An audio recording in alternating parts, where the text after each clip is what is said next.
Welcome to the Workology podcast, a podcast for the disruptive workplace leader. Join host Jessica Miller-Merrill, founder of Workology.com, as she sits down and gets to the bottom of trends, tools, and case studies for the business leader, HR, and recruiting professional who is tired of the status quo. Now here's Jessica with this episode of Workology. Welcome to the Workology podcast, sponsored by Upskill HR and Ace the HR Exam. Today we're talking to Kristi Robinson. She's the Vice President of Talent and Diversity at BARC. Kristi has more than 15 years of experience in human resources and talent acquisition and is responsible for designing and implementing BARC's talent selection strategy. She focuses on optimizing organizational culture, aligning BARC's diversity, equity, and inclusion goals with business outcomes, and increasing external employer brand awareness. Prior to joining BARC, Kristi was the global head of talent acquisition at Dropbox, the head of talent acquisition at Esurance, and led a national talent acquisition team as the senior director of recruitment at Liberty Mutual Insurance. Kristi, welcome to the Workology podcast. Thank you so much, and thanks for having me. Absolutely. I am so excited to talk with you. You have worked in HR leadership in a variety of industries for the past 15 years. Can you talk to us about how your early experience led you to working in diversity, equity, and inclusion? Sure. I'd start by saying that whether at work or in my personal life, diversity is just part of who I am, and it's really important to me. So this has really been a natural fit throughout my career, and it's progressed throughout my career. I'd say starting off in talent acquisition, whether it was when I was a recruiter, working my way up into recruiting management or leading TA teams, diversity has always been woven into the strategy. My teams have always had a strong focus on diversity recruitment and sourcing, finding organizations that are a match and a fit for our company to partner with in the diversity space. So it's just been an important part of my career. I love that. And I think as we see more organizations adding DEI roles, we're going to see individuals coming into these positions that are created who have that kind of background and passion. And it's part of their DNA. Right. One of the things I also love about BARC is your guys' EVP. It is be the person your dog thinks you are. I wanted to ask you, how does this tie into the company mission and values? Well, I couldn't be more fortunate to work at a company that has a super clear mission that almost anyone that reads it or hears about it can understand what it is. And it's just as simple as this: make dogs happy. That's the company's mission. So our signature product, BARC Box, allows dog parents to personalize their monthly subscription boxes based off of their dog's needs. So we're focused from a customer perspective at the very top of the process on making sure that we're making dogs happy, we're making dog parents happy, and we're doing whatever it takes to make that dream come true. So when we think about our employee piece, be the person your dog thinks you are, we have like 4 pillars of our EVP. And one that kind of comes to mind that ties into our mission is we don't sweat the small stuff, and we go way overboard when it comes to providing great services and products, when it comes to getting work done together as a team. And from a customer perspective, we strive to treat our customers like our dogs treat us. So whether we're helping dogs in need or designing the toys that we make or building software, if we can't make our products the best in the world, then we're doing it wrong. And it's the kind of crazy focus that you can only really learn from your dog.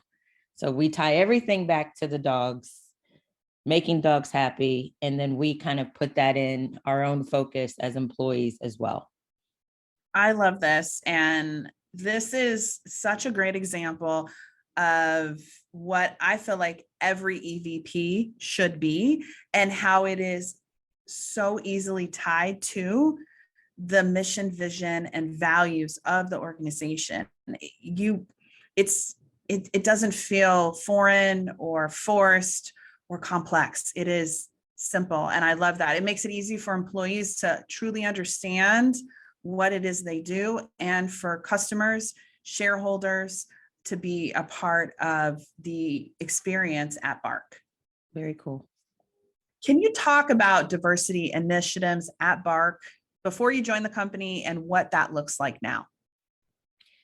Yeah, I was really fortunate when I joined BARC because the team had already put together some amazing initiatives, and the company itself was really founded on the principles of diversity and inclusion. I mean, for example, on our website, we literally say, if you want to solve big problems in new ways with the smartest, kindest, weirdest people you've ever met, we want to meet you. So for us, in all honesty, the weirder, the better, the quirkier, the better. And, especially at the beginning, in hiring at BARC, I mean, that was part of the interview process is, are you different? Do you want to solve big problems? Are you unique? So we love to be around people that are from different backgrounds and think differently. And our employees often say this, whether it's in surveys or just general feedback, that they love being able to see inclusivity surrounding them. One of the things that was in place before I joined was the employees themselves formed 7 ERGs on their own without any leadership involvement. These were completely employee-led initiatives. And from there, a group of leaders got together and said, you know what, we need to provide support to these employees. And they formed a diversity and inclusion group or council to really show that support and be a voice for those groups. And in addition to the ERGs and having a diversity and inclusion council, our people analytics team started publishing diversity data on our company's intranet site for all employees to see and have access to. And it's pretty detailed information. I mean, it goes anywhere from race, gender, age. We recently added disability status and veteran status. And that information is broken out by level, location, department, and even down to the team. We also have some hiring data there as well that shows where we are currently year to date with all of those categories and past data. So we can kind of do a comparison. We can see where there are gaps. We can see where there are opportunities and where we're really doing well. And the key is our employees can see this. So if they have any questions about how are we progressing or are we a diverse organization, it's very transparent. So I love that, that concept was in place even before I joined BARC. I love that. Truly living the values of being the type of person your dog thinks you are in every way. And much of this was already in place before you joined. I mean, that's a fantastic, I think, position that any DEI leader would want to be in. I feel very lucky. Let's take a reset. This is Jessica Miller Merrill, and you are listening to the Workology podcast sponsored by Upskill HR and ACE the HR exam. Today, I'm talking with Kristi Robinson, VP of Talent and Diversity at BARC. Personal and professional development is essential for successful HR leaders. Join Upskill HR to access live training, community, and over 100 on-demand courses for the dynamic leader. HR Restart credits available. Visit upskillhr.com for more. One of the things I was really impressed with your background was your focus in the TA side of things, talent acquisition. Can you talk a little bit about your current focus on diversity sourcing and how this background in talent acquisition has benefited you and BARC strategically while you're in this role? Yeah, it's a unique role. You don't see a lot of DEI leaders that are also leading TA. So I really was attracted to the role from the beginning with BARC and thought that it would be a great opportunity, especially with the size of the company, to be able to come in and try to make an immediate impact. And from a sourcing perspective, I mentioned earlier that we have a report that we publish on our intranet that really highlights our diversity data of who's here and then who have we hired. And having that type of information and analytics handy for a recruiting team is kind of like gold. It's something that recruiting teams don't necessarily have access to at other companies. And here, again, we've gone a step further and it's available really to all employees. But what we're allowed to do by having data that's published on race, gender, age, even veteran status, disability status, is we're able to look at that data and we can see broken down all the way down to the team level where we need to increase representation. So that allows us to formulate a very specific diversity sourcing strategy all the way down to a role. So if we have specific roles that are open, we can really formulate our strategy there by saying, based off of where we are with diversity, here's where we really should focus. The key is that no matter what, we always do very traditional things from a recruiting perspective to make sure that we have a fair and balanced process and that we're looking at all candidate profiles and backgrounds. But if we have an opportunity to say, maybe we need to increase from a gender perspective in a specific space, we can then pull some levers and go specifically to some of our gender-based sources that maybe we wouldn't necessarily have to dig deep into for every single search, but we can really be able to customize our searches in that way. So it's really a thoughtful way of handling diversity sourcing and really pulling levers versus saying every single time we're going to do these 15 things. Because what happens in recruiting is every single time you almost never do those 15 things. So this is really challenging our team because the data is there. We kind of don't have a lot of excuses. We can literally say, we have formulated the strategy based off of data. It makes us sound a little bit sharp as well when we're dealing with our customers. And also as a company, we're not just saying, we just need more racial diversity. We just know we do. Like we actually have some data to back up that not only with race, but we're looking at all categories of diversity and where we should focus.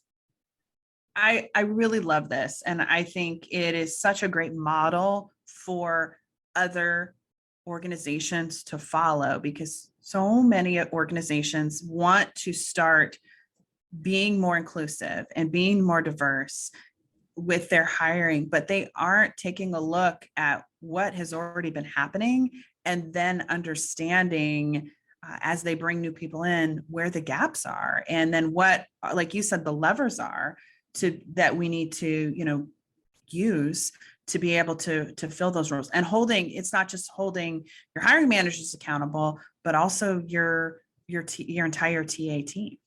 Yeah. And one of the things that's been really important for us at BARC has been about trying to be as authentic as we possibly can, which is a struggle for all companies, especially after 2020. And what I mean by that at our organization is that diversity comes in many shapes and sizes. And there's a lot of pressure out there for DEI leaders, CEOs, leaders of TA to really be focused on one piece of diversity, namely mostly race. And we have really made a conscious effort to talk about diversity in the form of accessibility and disability, mental health, veteran status, gender, LGBTQIA, yes, race and ethnicity, and a lot of other categories, not just focused on one thing. So when we're talking about sourcing, we recently entered into a partnership with an organization called Inclusively, which is an awesome organization focused on both mental health and individuals that identify with disabilities. And we just made our first hire last week, and we're just so happy that we partnered with this org. But that's an example of kind of thinking a little bit differently about diversity and making sure that if you're really going to use the word inclusive at your company, that you really are being inclusive and you're not just reacting to challenges that, are in the forefront. You're addressing those as well, but you're making sure you're keeping everybody in mind while doing so. We've had the team on the podcast from Inclusively. So I love hearing that you're leveraging them for your different hiring initiatives focused on persons with disabilities. That's awesome. I want to talk a little bit about the CEO. And we're seeing so many people in these new DEI positions, which I love. And I love all the conversations that are happening. But increasingly, I'm finding that the conversation or the partnership between the CEO and internal leadership, as well as you and your team as a DEI leader, is really important. Can you talk a little bit about how that CEO plays into the space and what your internal partnerships look like? If I was talking to someone who's new in a DEI role, they just started at a company, or DEI is new at their company in general, my guidance and feedback would be, it starts with getting leadership on board. If leadership isn't on board and you don't understand how your CEO and or whoever the senior most leader is in the organization feel about DEI, do they understand what DEI is and what DEI should look like and be what the commitments are from the company, then you're going to pretty much be climbing up a hill alone. So it really starts there with getting that CEO on board and having a conversation. And I was lucky enough when I joined, our CEO is Manish Joneha. And, I sat down and had a virtual meeting with him to talk about his view on DEI.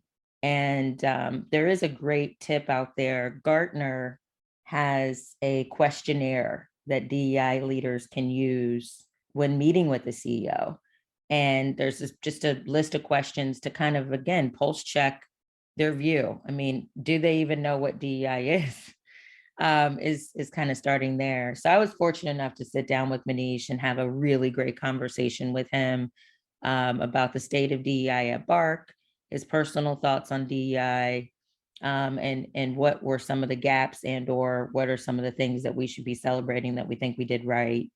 And from there, you kind of start thinking about your strategy. And having that support from him has meant the world to me. It's kind of made it a bit easier when I'm filtering DEI related messages throughout the organization, whether it was after meeting with him, then meeting with his team, and then getting his support and backing on that call, then meeting with the VPs and some other leaders, meeting with the entire company on the all hands. He always does a great job of echoing any messages related to DEI. He also sends out his own messages coming directly from him that are super authentic, celebrating different days, months, activities, events related to diversity and inclusion. And he's been a champion whenever I've had to deliver any messages about diversity, equity, and inclusion. He'll always kind of back up those messages, whether it's an email or on a call. And he's done some really cool things like asking the senior leadership team to attend ERG events and meetings. And his specific ask was that he'd like to see at least 2 senior leaders at each one of the events and or meetings. So that kind of commitment and dedication and support from a CEO is pretty priceless, and pretty fortunate to have that here at BARC. I want to try to link to the Gartner DEI questionnaire, and Yeah. then we'll also link to the Inclusively podcast interview that we've had in the past. But these are great resources that every DEI leader, even HR leaders that maybe are just starting their DEI efforts at the organization should be thinking about as they start to build those relationships and really have some candid conversations with the CEO and the leadership team. Absolutely. Another area I wanted to talk to you about, and we haven't talked about this a lot on our podcast interviews when we've been focused on our diversity, equity, inclusion leaders. What does your employee survey cadence look like for you, and what are you including in those messages and conversations? Yeah, so we use Peakon for our survey, and that's a Workday product. And we actually have been administering this survey on a monthly basis at BARC, which is a lot, I will say, but it's been giving us terrific data. We did just announce that we're going to be moving to quarterly, but the cool thing about Peakon, if you're familiar with it, is that you can filter down your responses so you can look at data and the response rates, et cetera, by category. And they have a category called diversity and inclusion. So as soon as you click on that, and whether it's me clicking on it to see how individuals responded, employees have access to this information as well. And you can see how the company responded and how it compares to other companies in like industries. And you can see that data over time, how we've progressed, what some of the gaps are. And then of course you can see comments. So what's great is I have a lot of data, I have a lot of information because we're gathering it on a regular basis. And I recently shared the Pecan results year to date and did a year over year comparison on an all hands. So the key of what we're trying to do at BARC with our DEI strategy is communicate. And I think that's a gap that exists at a lot of organizations, is this kind of thought that it's scary to communicate and or discuss anything related to diversity. So we're really taking it head on with being as transparent as we possibly can be by having diversity data published that says what diversity looks like in each department, team, level, et cetera, location, and having the survey data accessible. And it's something that I'm also reviewing as well with the employee base. I love this. I feel like you're giving everybody a playbook for DEI right now. This is a great conversation. Everybody needs to listen to this 4 times, take notes, and use all the nuggets and the wisdom that you're sharing here as they're building out their own efforts. What are the 4 C's at BARC and how are they applied? What's cool is I wish I could take credit for the 4 C's, but the 4 C's is something that's kind of out there for employee resource groups. And the thought behind the 4C concept is that employee resource groups have this powerful opportunity to cultivate a culture of inclusion within an organization. These are employees that are leading the charge and getting with other individuals that share the same common characteristics and or cultural backgrounds and or needs as them. So the way that employee resource groups can have a really big impact is by focusing on 4 different ways of engaging with employees. And those 4 ways are to have events focused on community, culture, career, and commerce, and or like brand awareness. So when you're thinking about ERGs, depending on the company, you may have ERGs where they're always having a guest speaker to come in and talk about something related to that ERG. Or maybe they're always the ERG that's doing the happy hours, or ERGs that do a lot of volunteer work in the community.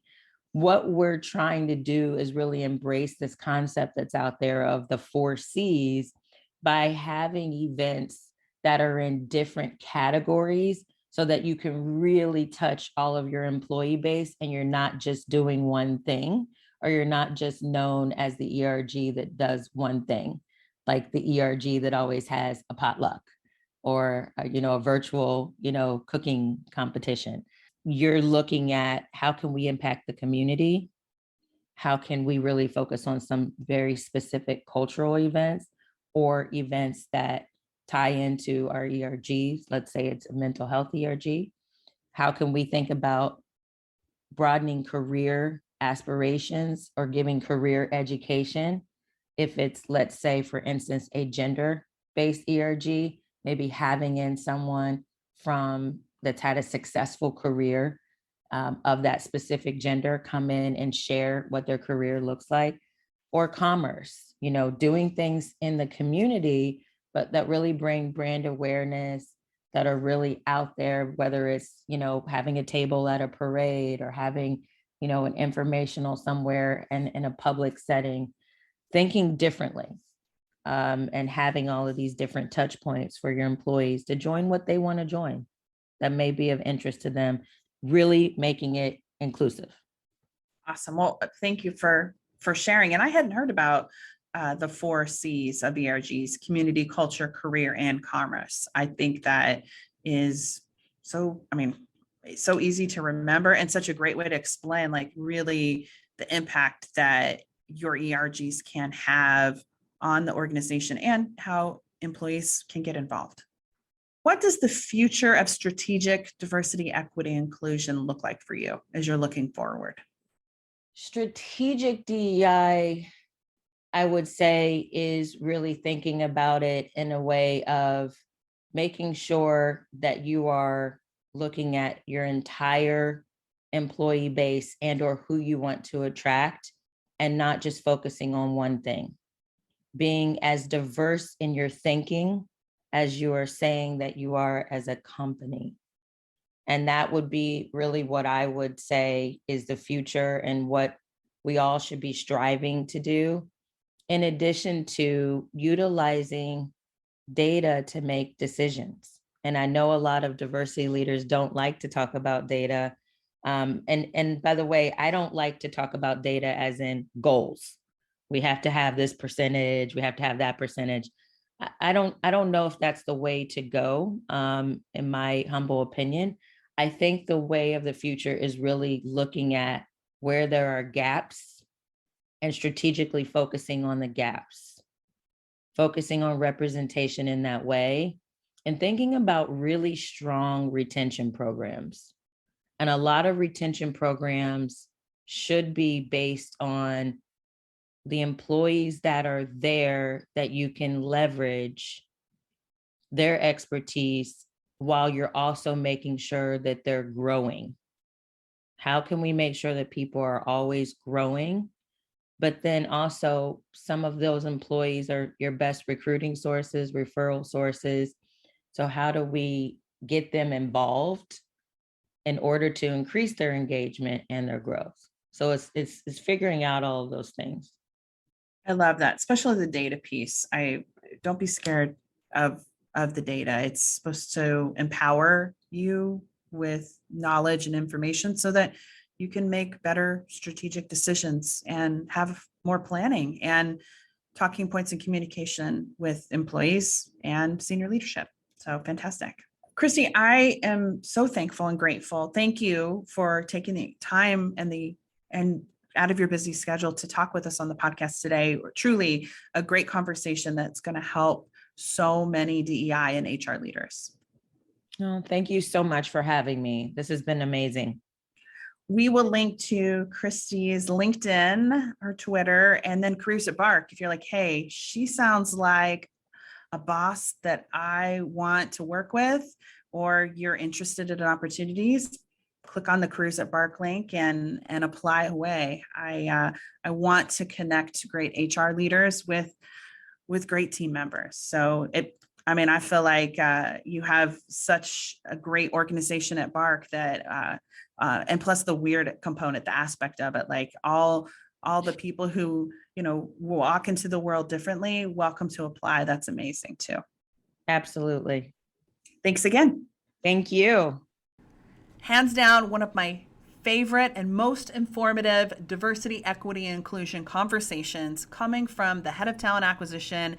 I love all the work that Bark has done prior to Kristi joining, and I just love how she's tying her work, the DEI work, directly to business outcomes and the transparency of it all happening. I'm so thankful to have the opportunity to talk with Kristi on the podcast today.